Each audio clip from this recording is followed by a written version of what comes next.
Hey guys, in this video I'll show you how to turn off Google Find My Device. So first close Google Find My Device, go to your settings. Okay, so here I have my settings.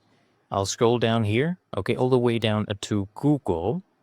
And then once this loads up guys, I want you to choose Google Find My Device. Here we go, we have it right here. Or you can click on all services if you don't see it under recommended. Scroll all the way down to personal and device safety. The first option, Find My Device. You can go ahead and toggle this one off. So it's going to ask you for your password. Just go ahead and put that in. There we go. I have put in my password and now it is turned off. So it is toggled off so I can open Find My Device again. As you can see, this has been turned off. That's why we see this message.